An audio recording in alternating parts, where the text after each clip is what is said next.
Just like that SOB Eric Bischoff, like his theme song. I'm back and I'm better than ever. Faction 919, and we are back. This is season 2, episode 1. You're a part of history. Everyone, you're a part of history. Just like what we'll bring up later with C Rich, some Royal Rumble history. But hey, we took a little bit of time off. We enjoyed the holidays, Christmas and New Year's, and we hope you did too. So let's bring in 2023 the right way. So, join. I'm your host, Fannmann, with all my other co-hosts on Faction 919, C Rich, Darren Stone, JB, and for the first time on air, ladies and gentlemen, Surfer J. He's here live and in the building, in the flesh. So We are. good to see you, my friend. So it Thanks. does feel good to be back. So we're working on a lot of things. You'll see some new things, some new graphics, some new things that will improve the podcast, your experience, our experience, everybody's experience. So we're really excited. Season 2, episode 1. So before we get started, we do want to say some unfortunate news, and it's been going through the professional wrestling world. Jay Briscoe lost his life over the weekend as we're recording this video. Jay Briscoe, huge part of professional wrestling, Ring of Honor, Impact Wrestling, with his brother, Mark Briscoe. And one of our own, Surfer Jay, he was able to see him one last time before his death at the Dorton Arena in Raleigh, North Carolina. Now, Surfer Jay, I want to ask you, you saw him live and in person. And how was it to see such a legend, really, a young legend, to see him in person, and how was he in the ring and out of the ring? Yeah, the Briscoes they wrestled the Rock and Roll Express in Dorton Arena, and of course the Rock and Roll Express were going to get cheered. They were the baby faces. It was a old school type event. It was Ricky Steamboat's last show, but as soon as the Briscoes came out, everybody just couldn't. You had to applaud them. It's like these are the best. I mean, between them and FTR, they're the best tag team, arguably out there today, and we're seeing them. And this was actually the third time I've seen him. I've seen him at two other Ring of Honor shows, once in Greensboro, once in Concord. The one in Greensboro was an hour-long cage tag team match with four tag teams. So I've seen him have some battles, and even at this Dorton Arena show, the finish was Jay went to hit Ricky with a plastic chair. I'm sorry. Mark went to hit Ricky with it. It crushed over Jay's head, and a plastic chair was literally broke around his neck. And they would go through whatever length. I mean, if you want to talk about Ring of Honor, Jay wrestled on the first ever Ring of Honor show back in Mm, 2002. He was mm, in the first match, the first official match against Amazing Red, and he wow. was there all the way until the end. And it's just so tragic hearing what happened to him. He was driving with his two kids in the car, taking them to cheerleading practice, Mm, and another truck crossed over the center line, and it's just unfortunate. yeah. And don't know what else to say Mm, about him. yeah. Well, thoughts and prayers with his family that was involved as well, and for his family in general. Um, it definitely a big part of professional wrestling world. Even the two big main stages, of course, right now is WWE and AEW. And even though they didn't have much appearances on there, you could see the impact they even had on those guys who may have not crossed paths with them a whole lot. Everyone wearing T-shirts and armbands to honor those guys. So, um, hey, on behalf of Faction 919, may you rest in peace, Jay Briscoe. And I know his brother. Once he gets back in the ring, he'll carry on that legacy for him and on behalf of him. So, um, but also, so back into the ring. So we'll take a look at this past week. I know we've been going for a while, so we'll just catch up a little bit on Raw, SmackDown, and AEW. So on this past Raw, uh, pretty good one leading up the Royal Rumble. As of recording this video, this Saturday will be the Royal Rumble. Excuse me, which we will talk about. Um, on this past Raw, we saw Mustafa Ali uh, take on Solo of the Bloodline. And he's really starting to get like his own. They're starting to, even though he's part of the Bloodline, he's the enforcer of the Bloodline. They will. they're starting to kind of show that he can do it all on his own, and I'm kind of looking forward to his solo career. No pun intended.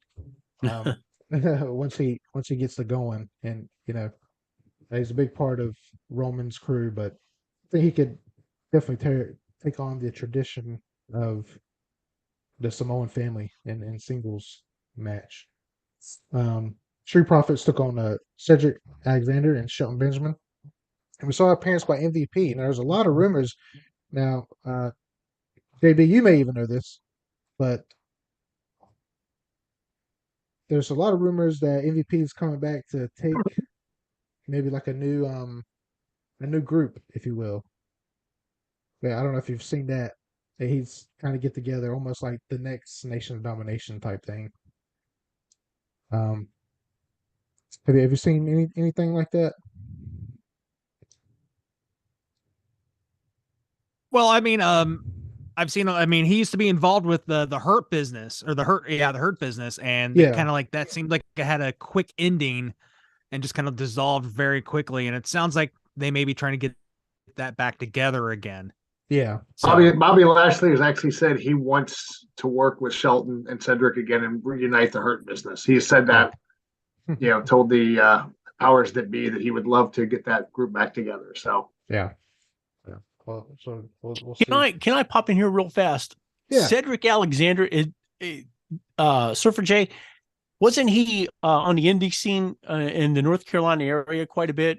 Maybe about, I don't know, 10, 12 years ago? He sure was. He was on a lot of shows with me, actually, in front of. oh wow. I mean, we wrestled together on shows or AIWF Mid Atlantic, Mount Airy, Lexington, North Carolina, early days. But you could see back then he had it, and it was just a matter of time. He ended up going to Ring of Honor from there and really blowing up. But dude, he was on shows with me in front of 20 people in Lexington, North Carolina, and it didn't matter. It didn't matter. He would be in the main event and he'd put on a show. Right. He's always Right. been like that. Very nice. So see y'all as we Surfer J will talk later about he'll interview an independent star. They can always make it, in the big leagues as well. So um, also there's an elimination match to determine the next challenger for the United States belt. I saw Bobby Lashley come out at the end of that. So him and Austin Theory will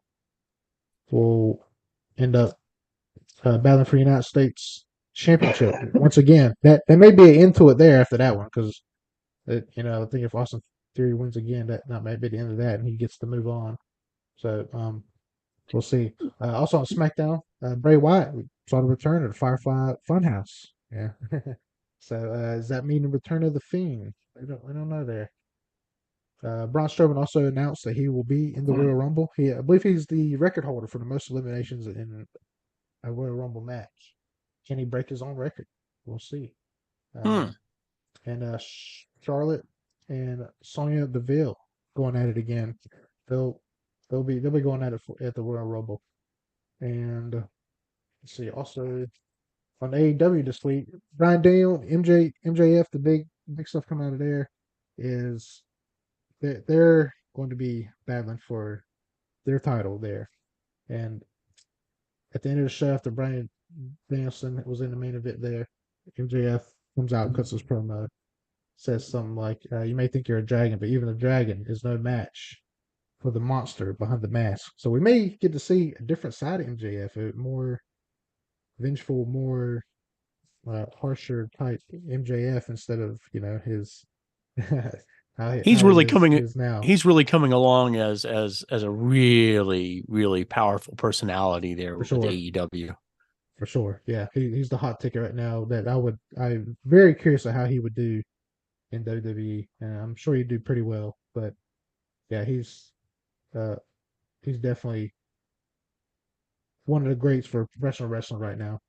As Roman Reigns had to come to his, where he is now, I think MJF is coming on just like that. Maybe like in the opposite fashion. Yeah.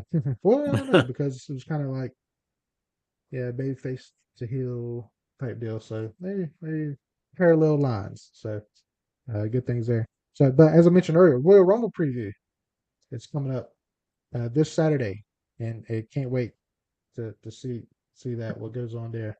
A lot of rumors on who's going to win, what's going to happen with the titles. JB will have more on that later on in the show. And big news. What's that? NXT's coming to Charlotte. Yes, sir. Yes. The next thing here. So coming to Charlotte, North Carolina, we will be there. Faction 919 will be there. And at NXT Vengeance in Charlotte. So, and coming up later in the show, Darren Stone, the man, he goes one-on-one. NXT Women's Champion, Roxanne Perez. So check that out later on in the show. So, and hey, who's excited for NXT? We have some matches already announced, right? What are some of the matches coming up so far? Right now, we've got Roxanne defending her women's title versus in a triple threat match against Toxic Attraction, Gigi Dolan and JC Jane, Ron Breaker versus Grayson Waller for the NXT Championship. Isn't that a cage match? That is a steel cage match because of the we'll just say the ring malfunction on New Year's Evil. Let's see. Wesley will defend his North American title against Dijak. Yep. And I think there'll be a couple more matches announced probably this Tuesday on NXT. So it's good. It's lining up to be a great show. And I don't want, as we talk to Roxanne later on in the show, I will say this is the first time NXT has been outside of the state of Florida since the COVID-19 pandemic of 2020. So they are very excited. I was talking to not only Roxanne, but some of the WWE officials, and they're asking, what the weather is going to be like in North Carolina and all this stuff. And I was like, early February, it's hard to tell, but they are very excited to be back on the road. So if there are tickets still available, some limited seating still available. So if you're interested, head to Ticketmaster and then head down to the Spectrum Center in Charlotte like we are. Yes, sir. We will be there. Faction 919. So it'll be a fun night. Yes, sir. Very, very, very excited. Hey guys from the UK morning. It's 2:20 a.m. That's Addy from YouTube, man. Thanks for watching. All the way from the UK. Oh man. So but hey, out there now you might be way out in the UK. But there's if you're happen to be a Carolina Panthers fan, there's a podcast you can listen to that. And if you ever come to this area, we got some events in your area of professional wrestling. Check it out. Hey, Carolina Panthers fans, this is Donnie. And I'm Anthony. Hey, look, you want a place to go for all your cardiac cast info? Then we got just a show for you. This is the Donnie and Anthony Show. And all Carolina Panthers podcast.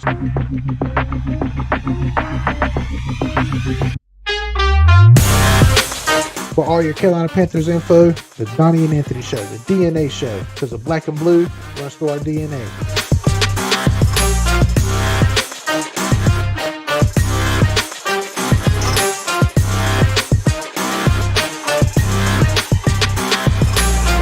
Keep pounding.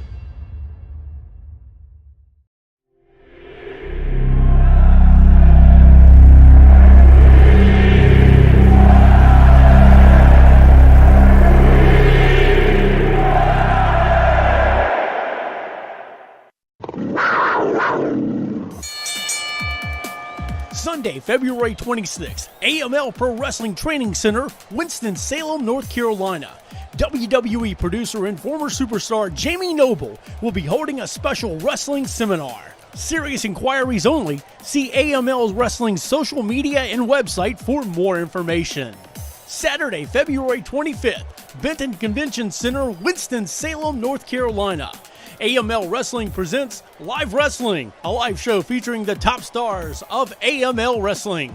Also, Saturday, February 25th, the Kerr Scott Building at the North Carolina Fairgrounds, Raleigh, North Carolina. Deadlock Pro Wrestling presents You Already Know, featuring LaBron Kozone, Colby Carino, BK Westbrook, Rachel Rose, Wasteland War Party, and many others.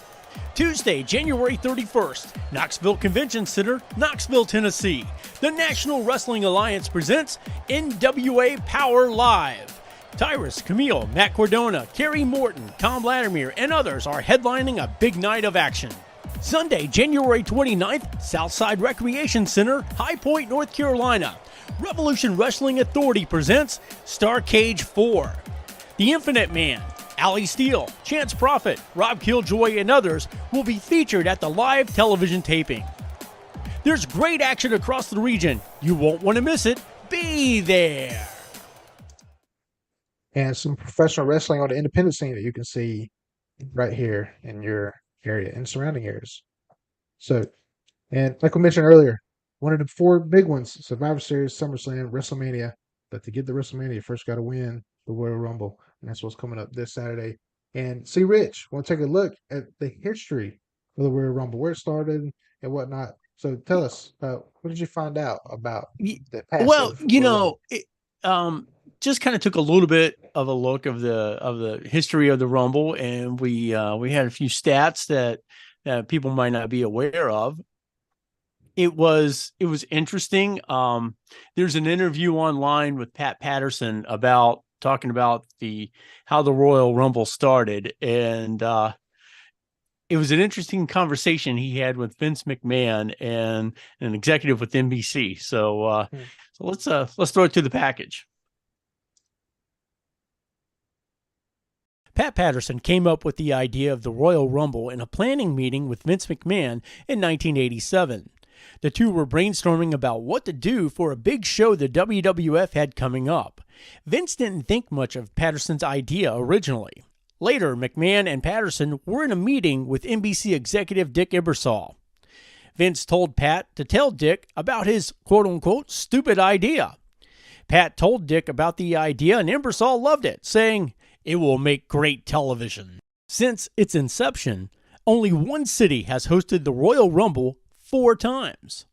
San Antonio, Texas, in 1997, 2007, 2017, and the 2023 Royal Rumble will make number 4.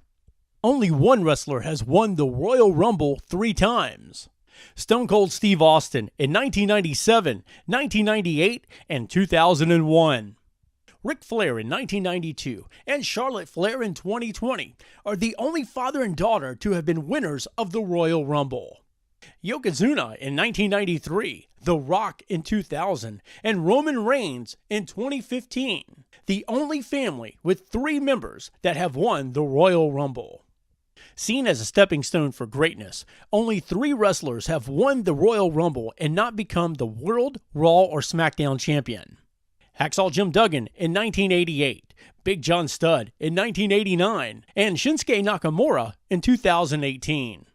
Only twice has the World Heavyweight title been decided at the Royal Rumble. In 2016 with Triple H, and in 1992 with Ric Flair. For more information about the WWE and the Royal Rumble, go to wwe.com/shows/Royal Rumble. Some great history of one of the big ones, Royal Rumble there. And see, Rich, yeah, to mention something else? We were talking during the package. JB brought it up that actually there was a trial run for the Royal Rumble happened, I think, like 2 months earlier. And that's how Patterson kind of got he had the idea before then, but that's kind of his practice run for what was going to be. And I just thought the conversation between Patterson, Ebersol, and McMahon had to be fascinating, with McMahon talking about I'll tell Dick about your stupid idea, and Pat's like, well, the idea is not stupid, and and Ebersol loved it and said this was going to make great TV, and it did, and it was. Yes. And coming up this weekend, it should be a fun event, and it's going to be history in the making once again. Once again, yes, for sure. And that is part of our big question of the week. What are some of your favorite Royal Rumble memories? And we'll show you where to find us on social media to answer those questions.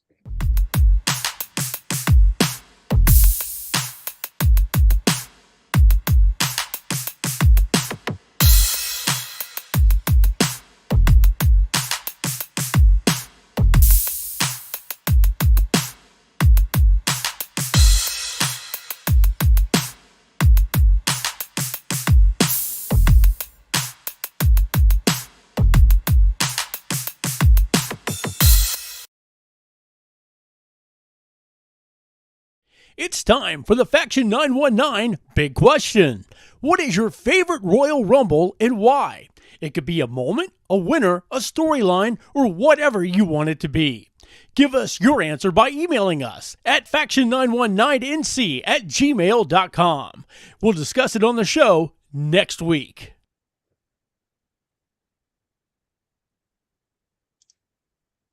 And that's our big question. Some of your favorite Royal Rumble moments. So, and hey, digging in the dirt, JB, once again, he knows what's going on behind the gorilla position, everything in backstage area. He knows what's happening. And he's going to tell us, update us a little bit of some things that are going on. What you got for us, my friend? All right. Before we go on, I just want to say this. Our last show, I was scraping the bottom of the barrel, looking under every rock to find anything that we could talk about. And I knew something was going to break right after we could go on break. And it was just like an explosion of news. And I was going insane. I thought we were supposed to be on air 2 weeks earlier. And I'm like, I have all this stuff I want to talk about. And then Anthony had to tell me, oh, no, we've got 2 more weeks. And I'm just banging my head. But first, let's talk about my favorite event of the year, the Royal Rumble, and some of the things that might be happening.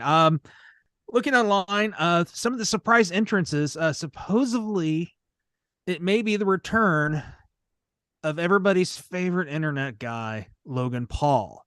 That was one of the ones I saw. Supposedly Beth Phoenix and Edge may reappear. Doudrop may be coming back. She and a couple other people had some visa issues. I believe Tyler Bates was in that as well. So she's been away. And so she's not be able to come. Could possibly Kairi Sane reappear. She's been wrestling in New Japan. So she may be one. Speaking of New Japan, supposedly there may be a deal with Jay White and Tama Tonga. They may be coming over to the WWE. And this would be their first appearance. This could be their first appearance. Right. And Darren had made a comment that Ronda Rousey is not in the Rumble this year, which is interesting because early on, before we took our break, everything had indicated that Ronda Rousey was going to be in a title match with either Becky or Charlotte. And now it appears she has there's nothing for her right now. So it's quite interesting how that's going to be playing out. And then finally, will The Rock appear at the Royal Rumble? So do you guys have anything else as well for the Royal Rumble? Anything that you guys have heard or any of that information piques you? Do you see him challenging Roman Reigns for the belt if he was there? I don't know. I find it hard to believe that The Rock would come back and wrestle, considering all the contracts he probably has and all the movie executives freaking out if he gets injured somehow. Everything that I've read, and again, who knows how much you can believe on the internet, and maybe it's just a swerve that they're putting out here. The Rock has told WWE that he cannot and will not be ready for WrestleMania.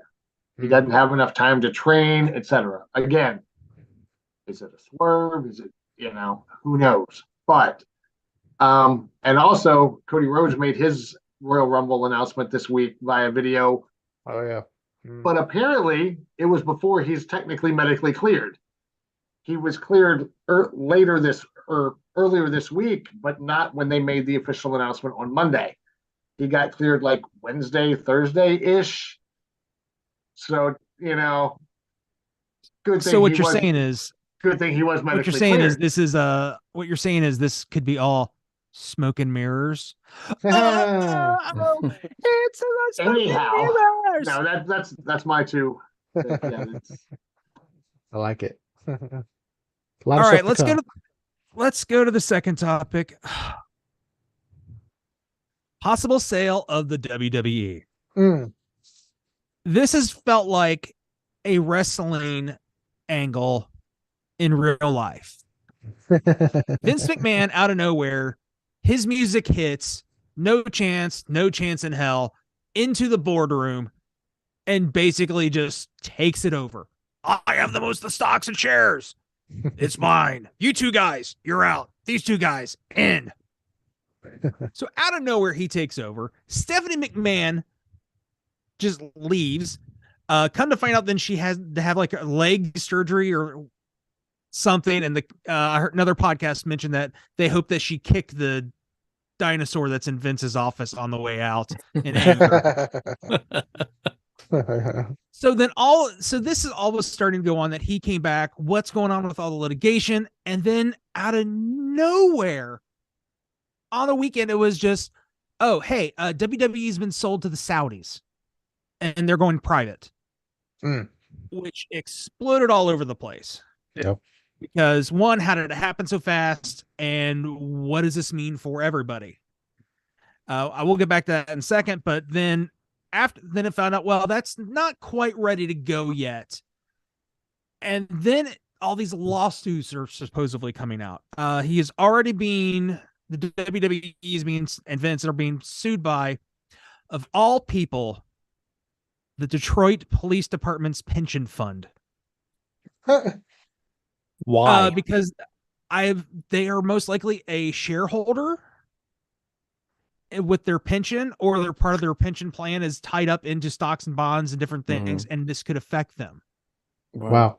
So it was just the strangest thing, just saying, hey, the Detroit Police Department, their pension fund is going to sue you. So that is crazy. And man, that doesn't sound like a very sound investment for a police department.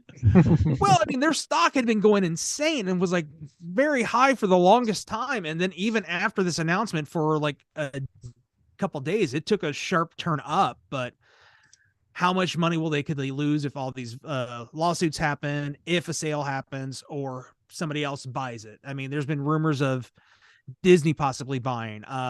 Tony Khan has said that thinks he could buy it, but he would have to have a ton of help. Other companies. And so who knows what's going to happen? Maybe Vince will just rebuy everything and take it private back to himself. Yeah. Our friend in the UK, who's watching, he says, will Vince enter the Royal Rumble? At this point, who knows? That was somewhere online as well. It was like, oh, could Vince return? I'm like, oh, I hope not, but you never know. But then there was the biggest thing is, if they get sold to the Saudis and go private, what does that mean for some of the wrestlers? Right. Some of them already wouldn't go. Carl and I had mentioned, had John Cena said anything since this happened, and he's been kind of quiet, kind of made a cryptic kind of message, but it wasn't very cryptic, and it just could have been just John Cena messing with trolls. But he has not appeared in Saudi Arabia. He was at the first one in Jeddah, but hasn't been back since Khashoggi was killed, and they found out that it was possibly the government that assisted. So he's not been there. Daniel Bryan refused while he was there to go over. And then I think kind of the interesting one is Sami Zayn. He is Syrian, and they were pretty much, it sounded like he was not allowed into the country, and they were like, they didn't want him there.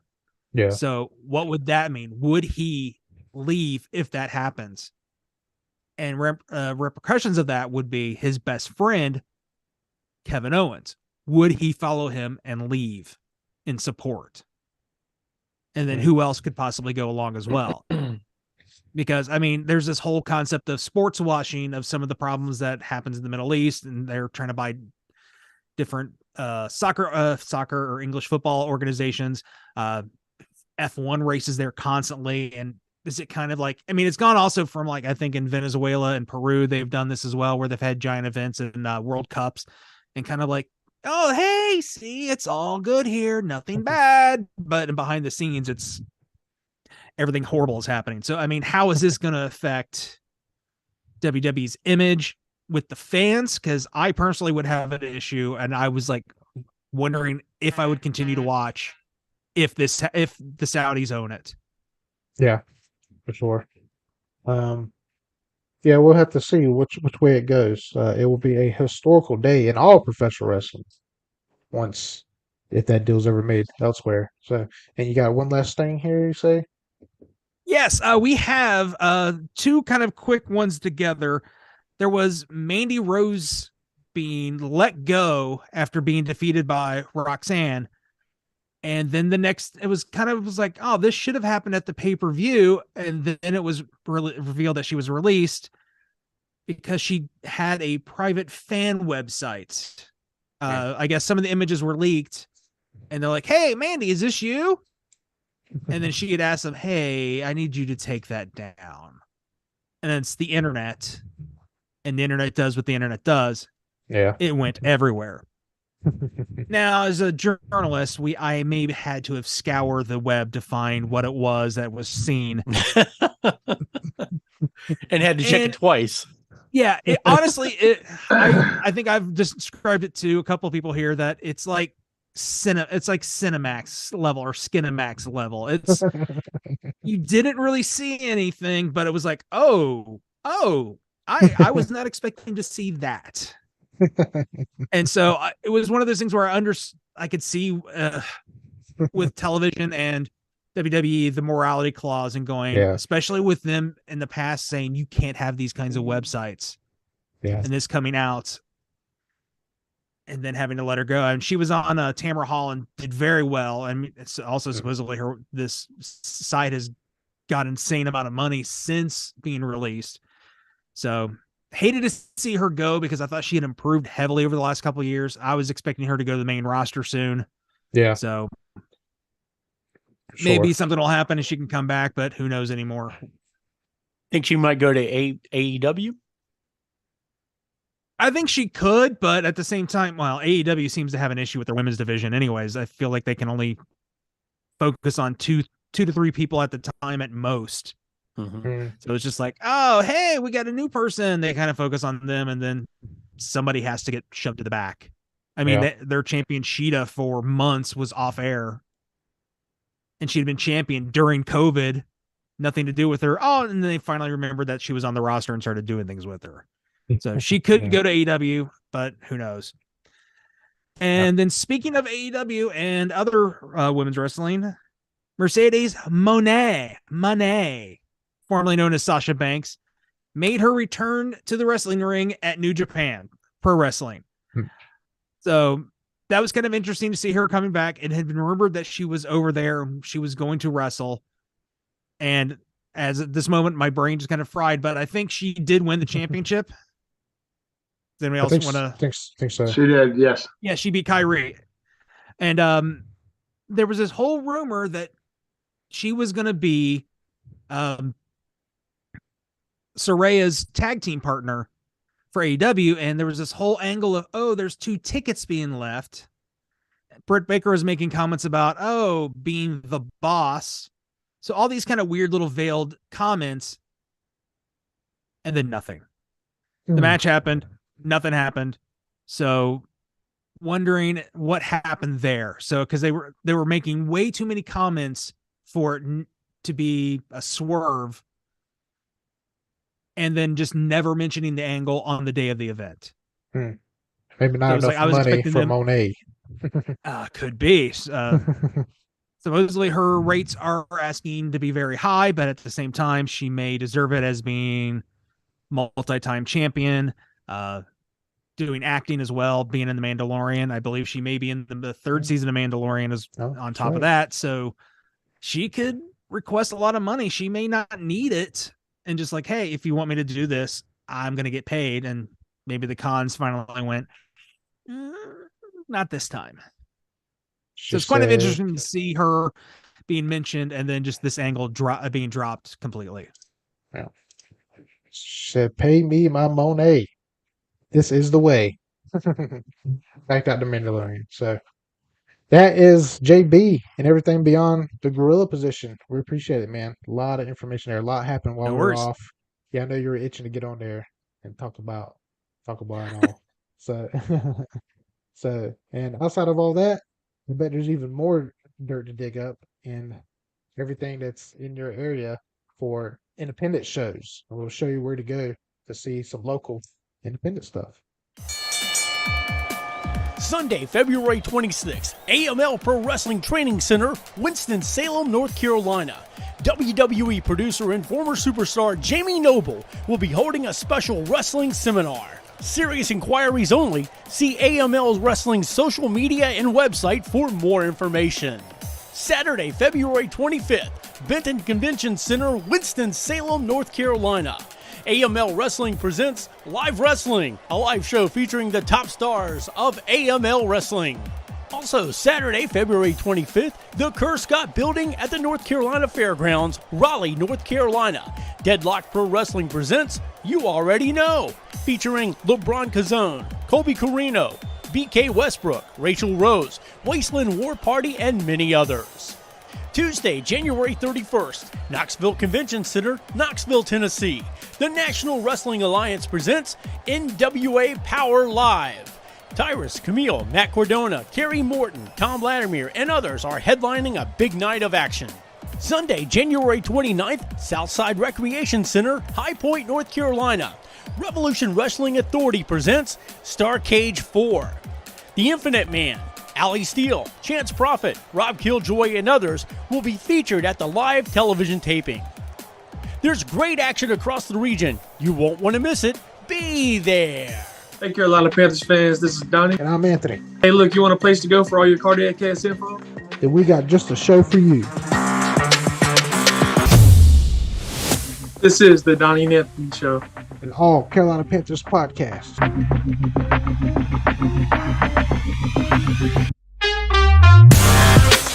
For all your Carolina Panthers info, the Donnie and Anthony Show, the DNA Show, because the black and blue runs through our DNA.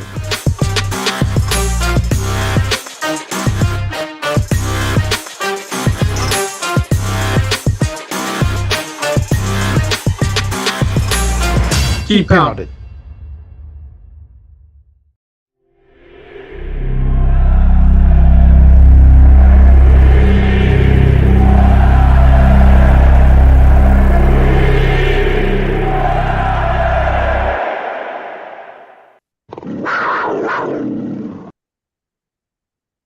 And yes, the Carolina Panthers are in it. The NFL playoffs are going on right now. But hey, it's a podcast you could watch and keep up on all the news, all the losing. So, but this past weekend, this past weekend, Surfer Jay, you had a sit-down interview with an independent star, and talk about your sit-down interview with a star from the independent scene. Yes, LaBron Kozone, a guy I go way back with, all the way back to 2012. He's been tearing up recently. He's been on some AEW Darks, and he's trained a lot of people who you've seen in AEW in different places. And he runs a training school in a wrestling indie promotion in Greensboro. And he's got some cool stuff to say, and we have a good conversation. And in the next couple episodes, you're going to hear some even more from him that a lot of people never knew.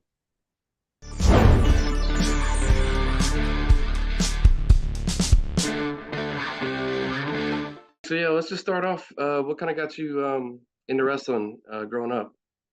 Back when I was younger, my cousin put it on Sunday Night Heat, and it was showing a replay of Shawn Michaels joining the WO, and I recognized Shawn Michaels in video games like Smackdown.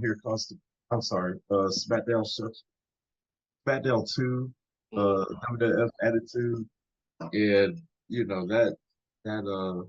I've been hooked ever since. Trying to learn more about it, and it wasn't until 2005, 2006 when I got into TNA Impact, and I was just intrigued by just the whole atmosphere, by the setup, the tunnel, wrestling talent that they had. That's when I made up my mind. I was probably 12 years old. Made up my mind I wanted to be a pro wrestler, and I hit up a couple. When I was 13, they told me I was too young. I just said, screw it, I'm gonna get on the trampoline, and I with myself until I turned 15 and was able to get trained. and Big Daddy Eric Edwards. His name is Kozone. Originally trained me, taught at the foundation of wrestling. Mhm. Last day. And that was SCWA. 2008, they were doing things at Wentworth National Guard Armory, which was right up the street from the high school. So that's, I feel like everything was meant to happen. Like, so I was off the distance where I was at it, where they were doing pro wrestling, which I was crazy about it. And yeah, they moved to North Carolina. They started their training facility, and I'd be there every day. Sometimes I'd be there and there would be no trainer. I'd just be there ready to learn. Not a lot of times somebody would be there. And then the opportunity came about to go out and learn from other people, which is really when I started growing. Yeah, who were some of your early influences that you kind of came in contact with? That I came in contact with when I met Marcellus King in SCD down to Charlotte. Guys like Patrick Price on Pro Wrestling Evo, and getting to learn guys like Cedric Alexander and Conley, seeing guys like that, and then being able to go to places like WWF and train with guys like Trevor Lee, Andrew Everett, and Eric Royal, guys like that, just really helped me out. I looked up to a lot of people coming out. I was just a sponge, trying to soak up as much knowledge. And that goes to be the best that I can be in this sport. So, I mean, you came in a really good time, and around that 2012 era, that was a lot of guys like Trevor Lee, Andrew Everett. CWF was really running hard. A lot of guys that are names now who weren't names then, you really got to brush up shoulders with. I got to guys like Manny Garcia, guys like Chris Lee, a friend of mine, later became Firestar heavyweight champion. Around 2012, that's actually when I ran my first Firestar feud in North Carolina. And when we started running shows in Greensboro, I started using guys that I trained with. That's people that I was familiar with, I thought was pretty cool, like yourself, at our first show. Yeah. Yeah, it's just that's where Firestar got his start on me. Yeah, I didn't realize that was really one of the first shows that I was on, but I do remember Marcellus King he looked like Bad News Brown, and you called him Even Worse News Brown, which I still laugh about today. I thought that was the greatest. And King Marcellus, he came back to pro wrestling. Probably been about 6 or 7 years since he's been in pro wrestling, and that shaped his life. And training school, got some reps in, and it's almost like he's gotten better. That's dope. All right, so what were some of your favorite opponents in your first couple of years of wrestling? So I started wrestling in 2011 and to 2012. I enjoyed working with guys like Simply Perfect, called Simply Perfect, and I had a tag team partner named Sterling Von Erich, and together we were known as the Ring Warriors. We were just a throwaway tag team. Here's 2 young kids, just have them get beat up. But to us, we took it very serious. I've never been in a real tag team. I took it serious, like Walmart, and I got us some Superman shirts. So we both wore Superman shirts. Had this nice long blonde curly hair, and I had my dreadlocks. Just had an interesting look. Felt like we had a special bond. As like got married, and I went and was wedding like 3 hours away from where I live. I rode to his wedding. I don't even think I was 21 years old. I was still like making trips like that to support him. I want to be a good tag team partner.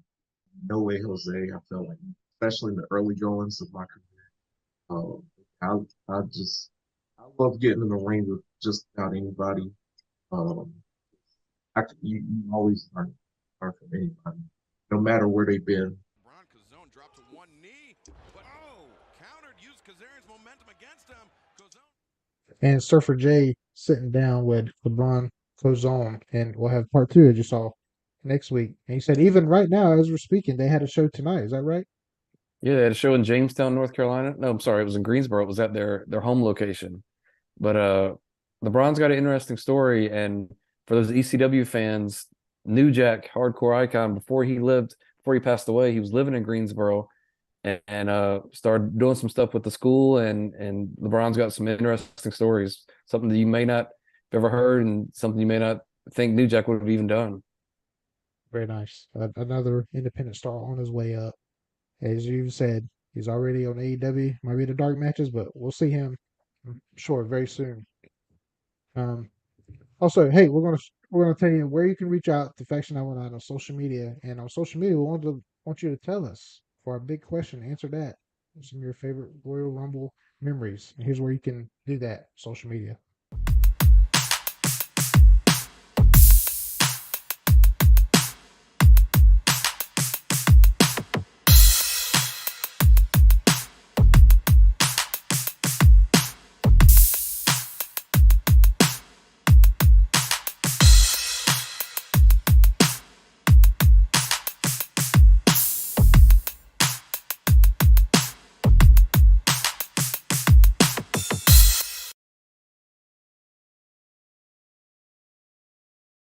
It's time for the Faction 919 Big Question.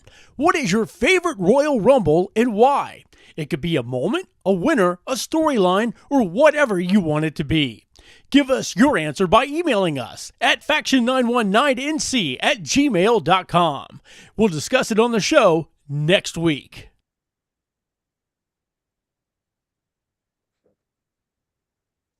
And that is our big question. So, a big question for you, Darren Stone. How was it to sit down with a champion, NXT Women's Champion, Roxanne Perez? Tell us a little bit about how it was to talk with her. It was just another day in the life of Darren Stone. What can I say? Hanging with the champs all across Put yourself the over world it, of sports why don't you? entertainment. No, seriously, Roxanne, very young talent, star on the rise. I mean, she is rocketed, as we talked about, in her 10 months with NXT. And we figured, hey, Vengeance Day is coming to Charlotte in less than 2 weeks now. So why not sit down with, some of the bigger names of NXT and start with the big names? You got to start with Roxanne Perez, NXT Women's Champion.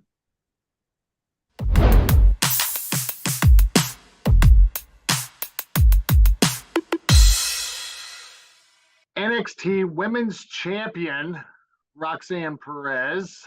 First of all, how does that sound to you? It sounds crazy still to this day, honestly. For someone, you haven't been in the business super long. I mean, first of all, you're only 21 years old to begin with. But you started training as a teenager. And my first question is, you basically went to probably one of the best trainers you could have asked for in the business, Booker T. Talk about your first experiences training with Booker T at his school.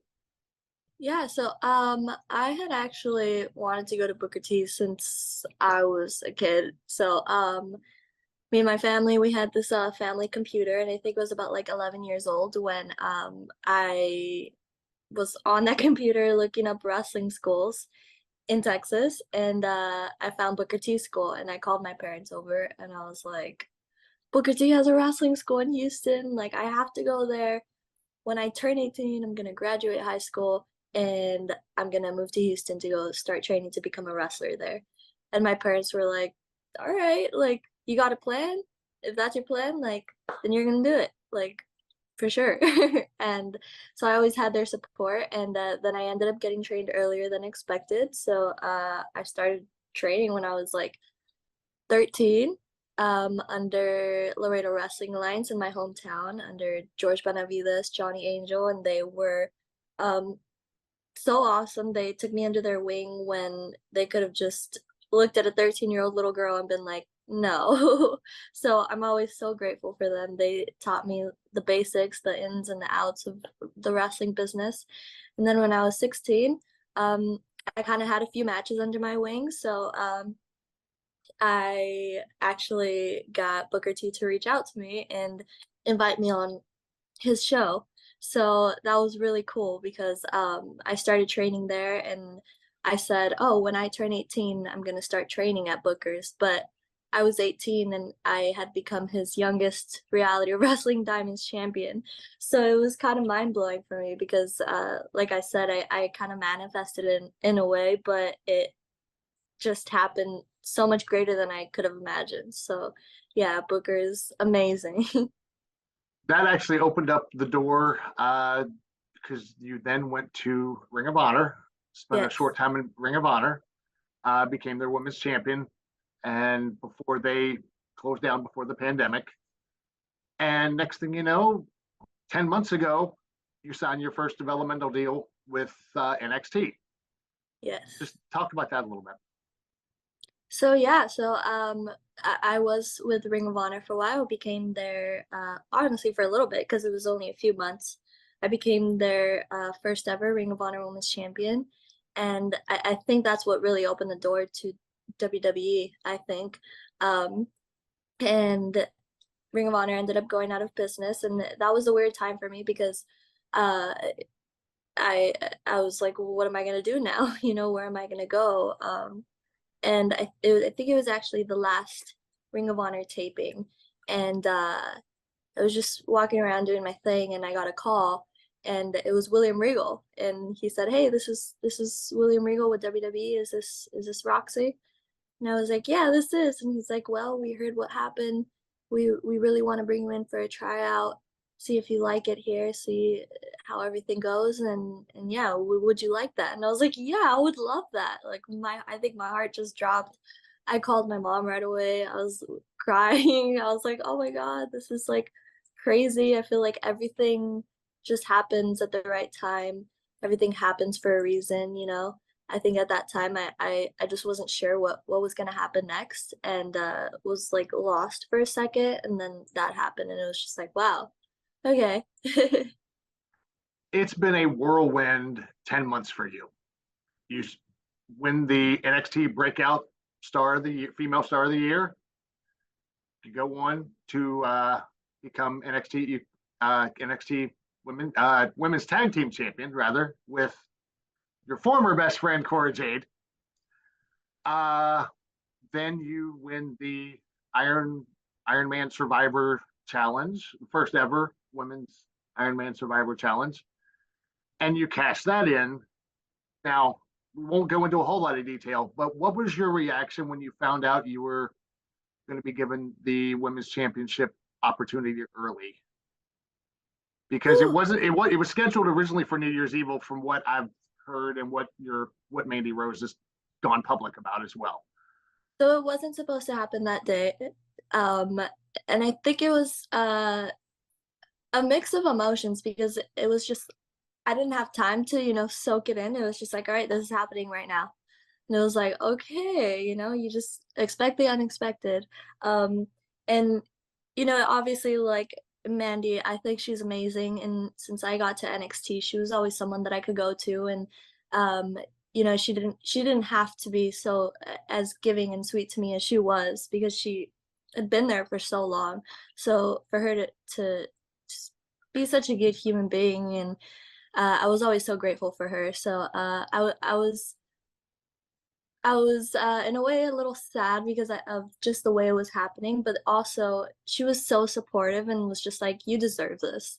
So it just made it so much more special. And yeah, and then to have Booker T in commentary, you know, like my trainer, my boyfriend was there as well in the crowd, and he was like a really big part of my training and just me becoming the wrestler that I am today. So to have them there and to just, you know, when they gave me that championship and just like holding it in my hands, it didn't feel real until that moment because it was just like, wow, like everything that I went through, all the trials, tribulations, the ups and downs of this wrestling journey that I've been on since I was 13, all of those moments were so worth it because, you know, it was finally real and it finally happened, and yeah, it was crazy. Yeah, I was going to say, having watched, I watched it that night and hearing the excitement in Booker T's voice after you won that match, you could tell he was so proud of you. Um, what was your first thought when you heard them say "and new NXT Women's Champion"? I think it was just like, wow, this is finally real because it was something that I imagined since, you know, being 10 years old. I remember watching Paige become the first ever NXT Women's Champion, and I think she was 18 or 19 at the time, and she also had started training when she was like 13, and she was a huge inspiration for me because it just showed me that like, wow, like it doesn't matter how old you are. It doesn't matter if you're 29, if you're 18, like you can literally make anything happen as long as you just put in the work, be consistent, and just keep your mind right, you know? And yeah, it was just like, I remember just like laying in bed when I was a kid, like just dreaming about it, and then being in a WWE ring, holding that NXT Women's Championship. It was just a full circle dream come true. What does it mean to you to hold the same belt, as you said, Paige has held, Sasha Banks, Charlotte Flair, Bayley, the ladies that have laid the groundwork for you? What does that mean to you to hold the same belt now? It means everything, honestly. It definitely means that it it comes with, you know, a little bit of pressure because I do want to live up to everything that they have been able to achieve in their careers, and but I also think it's so exciting because these are the women that I've looked up to that have inspired me, and now I'm in the position to where now I get to inspire a younger generation, and I think that that's what's the most important thing to me, like holding this championship, is just being able to represent it in a way that inspires a younger generation, whether it's like when I was a kid, I remember being so inspired by AJ Lee because she was a tomboy and she was a small little tiny Puerto Rican girl, and that's me. So I hope that I can inspire a younger girl that can relate to me, that can see herself in me. So yeah, hopefully down the road I meet a little girl in WWE that says, "Oh, you inspired me to be here. So thank you." So yeah, that's my goal. Two more questions because I know we're running short on time. Saturday, February 4th, your first title defense, and of all things, it's a triple threat match against Toxic Attraction. We got a little preview this past Tuesday of what it's going to look like. What can we expect from Roxanne that night? But you can definitely expect me to do whatever it takes to take that championship back home with me because it's not going anywhere. JC and GG, it's not going anywhere. You know, they've tried to, you know, they've been preying on me since the moment I stepped foot in NXT, and I think now that I took down their empire, they're preying on me even more. But I mean, I don't know if you saw, but one shot at an NXT Women's Championship opportunity, and both of them are just falling at the seams. So I don't know. Yeah, can they coexist with the title on the line?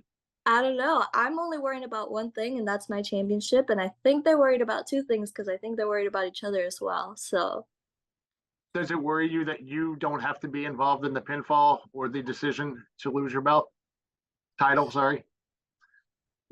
That's definitely something that I'm gonna have to look out for because obviously in a singles match you're just worried about one person. Now I'm worried about two. So yeah, I think just being able to stay in there as much as I can. If I get popped out to the outside, just making sure to get right back in, no matter how much pain I'm in. So I'm definitely gonna do that. All right, last question. I would be remiss to ask you. Obviously, this past Tuesday, we heard about Jay Briscoe. You worked with Jay Briscoe in Ring of Honor. just give me one quick story or memory of Jay. I think just I never really got to sit down and have too many conversations with them. But just their energy, like as soon as they walked into a room, you just feel their energy, and it just kind of like uplifted you, whether you were having a bad day, whether you were having a good day. As soon as they walked through the door, like you're like, okay, their energy is just infectious. His energy was infectious, and they were always just so sweet. And as soon as I walked into Ring of Honor, just so scared.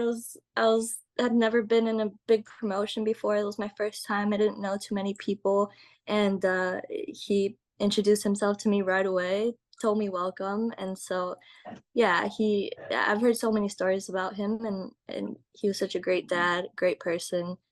So yeah, it's sad, and he definitely will be missed. And there it is, NXT Women's Champion Roxanne Perez. And right there towards the end, they asked her about and what it was like to be around um, Jay Briscoe, and she told you all the great things about him.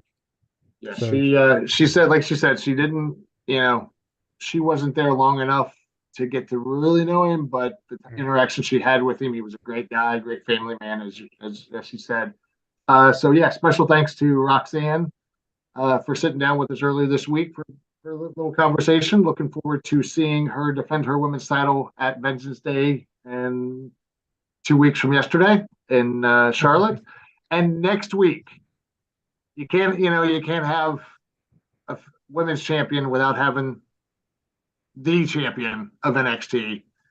Yes, folks, yours truly, Darren Stone, has scored the NXT champion, Braun Breaker, for next week's show. So stay tuned for that. Tune in. That'll be awesome. And we'll talk. He's had a shorter career than Miss Perez, but we all know the lineage that he comes from. He is Rick Steiner's son. His uncle is Scott Steiner. And he and I actually have a few things in common, which we'll go into next week. All right. There's your tease for the week. So back at it. I like it. And looking forward to seeing both of those champions, not only here on the show, but in Charlotte, Vengeance Day, for Vengeance, in Charlotte, when all of Faction 919 will be there. And Jeremy or JB, are you getting some information there?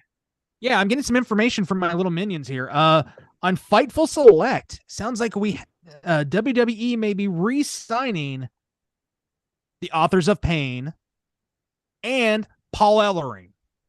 Man. So Triple H sounds like he is bringing back everyone. And actually, I always really enjoyed the Authors of Pain in NXT, and I didn't think they got a fair shake on the main roster. So I'm interested to see how this will work for them. Yes, sir. I would like to see them entangle with the Bloodline. That would be nice. Big powerful brute going against the Bloodline. Down the road, of course. So, and Paul Heyman, manager versus manager there. We'll see. So, I like it. And all that information and all those interviews and historical facts and then sit down interviews with people right here on Faction 919. That is what's to come on season 2 of Faction 919. And thank you for joining us, the first episode of season 2. Lots and lots and lots more to come. C. Rich is going to take you down memory lane each week. Darren Stone sitting down with someone each and every week. JB digging up the dirt. Surfer J, all those stars that are trying to work their way up from the independent scene. And Fannmann will look at everything that happens each and every week. As always, thank you for joining us. You can find us outside of YouTube on other social media sites. Facebook, Instagram, Twitter, even TikTok. Find us all there. Thank you once again on behalf of Faction 919. C. Rich, Darren Stone, JB, Surfer J, your boy Fannmann, Faction 919. We'll see you again next week on the All Things Wrestling Podcast.